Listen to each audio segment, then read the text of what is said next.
నేను మీ తుమ్మ అప్పలరాజు ద్వారా మన విశాఖపట్నంలో జిల్లా పరిషత్ మీటింగ్లో అరకు నియోజకవర్గ ఎమ్మెల్యే గారు కనీసం శంకుస్థాపనలకి కూడా మమ్మల్ని పిలట్లేదు, మాకు తెలియపరచకుండా అధికారులు శంకుస్థాపన చేస్తున్నారని చెప్పేసి జిల్లా పరిషత్లో గలమెత్తారు.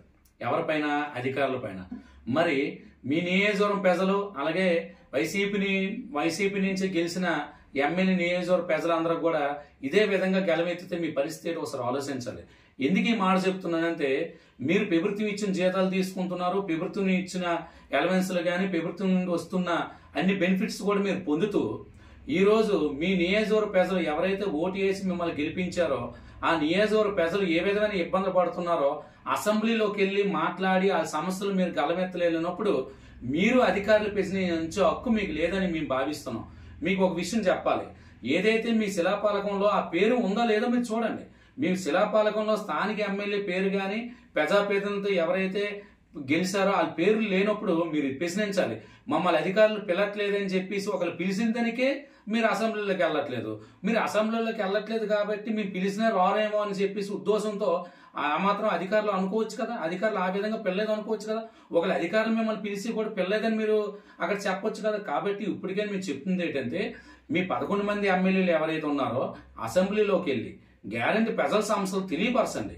ఇంకో విషయం చెప్పాలి, మీకు గత ప్రభుత్వం లాగా ఈ ప్రభుత్వం చెయ్యట్లేదు.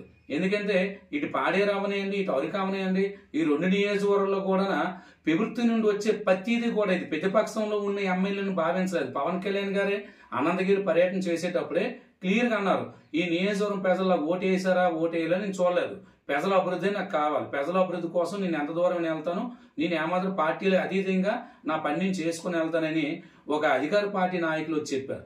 ఎందుకు ఇవన్నీ చెప్తున్నానంటే, మీరు కూడా అర్థం చేసుకోవాలి, ఓటు వేసి గెలిపించేటప్పుడు ఆ ప్రజల కోసం అసెంబ్లీలోకి వెళ్ళి మాట్లాడండి. అసెంబ్లీకి వెళ్ళి మాట్లాడేటప్పుడే మీరు ఎవరినైనా ప్రశ్నించే హక్కు మీకు ఉంటుంది అని చెప్పేసి నేను జనసేన నాయకుడిగా తుమ్మ అప్పలరాజు ద్వారా మేము వేడుకుంటున్నాను.